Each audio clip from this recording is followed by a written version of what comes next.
Today's book is called Extra Yarn, and it's by Mark Bennett. I'm excited about this book because I have never read it before, and so I'm excited to share it with you. You ready? Okay, here we go.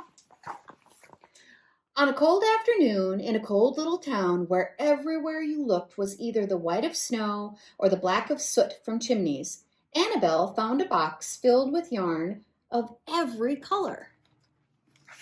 Oops, need to let you see the pictures better.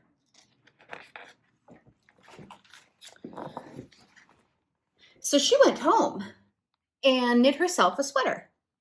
And when Annabelle was done, she had some extra yarn. So she knit a sweater for Mars too, but there was still extra yarn. Look at that.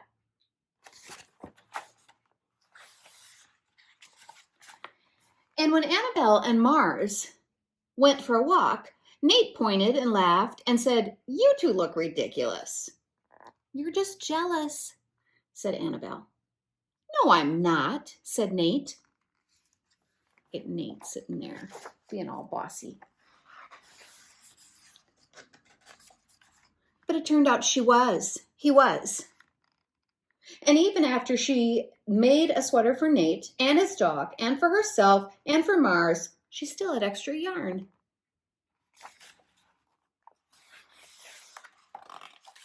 At school, Annabelle's classmates could not stop talking about her sweater. "Quiet," shouted Mr. Norman. "Quiet, everyone. Annabelle, that sweater of yours is a terrible distraction. I cannot teach with everyone turning around to look at you." "Then I'll knit one for everyone," Annabelle said, "so they won't have to turn around." "Impossible," said Mr. Newman. "You can't." But it turned out she could, and she did, even for Mr. Norman. Look at all those she made. And when she was done, Annabelle still had extra yarn. So she knit sweaters for her mom and her dad, and for Mr. Pendleton and Mrs. Pendleton, and for Dr. Palmer, and for little Louis.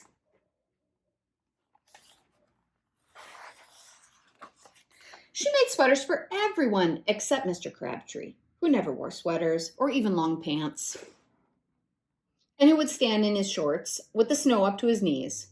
"No sweater for me, thanks," said Mr. Crabtree. So she made Mr. Crabtree a hat, and even then Annabelle still had extra yarn. Quiet, Crosby, while we're reading. Crosby wants to get in on the reading today. She made sweaters for all the dogs and all the cats, and for other animals too. Soon people thought, soon Annabelle will run out of yarn. But it turned out she didn't. So Annabelle made sweaters for things that didn't even wear sweaters. What do you think she made sweaters for?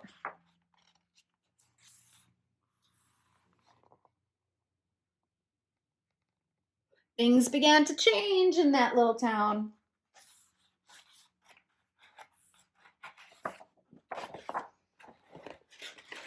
Seems like every page I get one stuck. News spread of this remarkable girl who never ran out of yarn, and people came to visit from around the world to see all the sweaters and to shake Annabelle's hand. One day, an archduke who was very fond of clothes sailed across the sea and demanded to see Annabelle.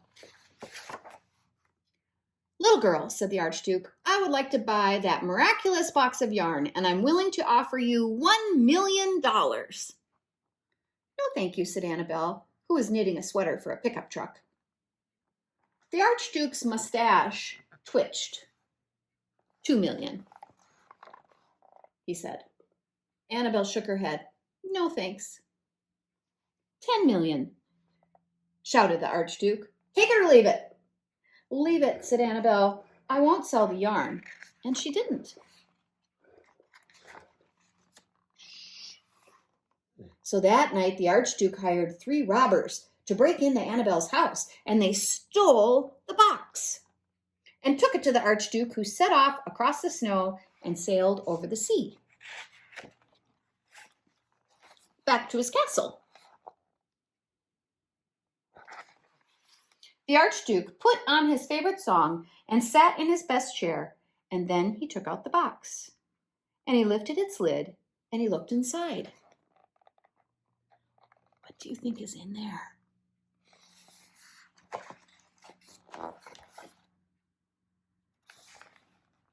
His mustache quivered.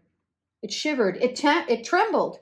The Archduke hurled the box out the window and shouted, "Little girl, I curse you with my family's curse. You will never be happy again."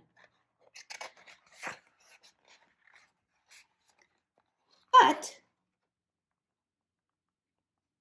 what happened? Where's the box?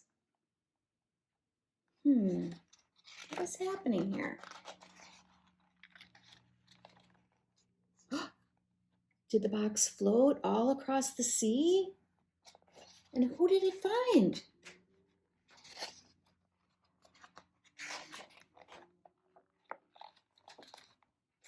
It turned out she was. The end.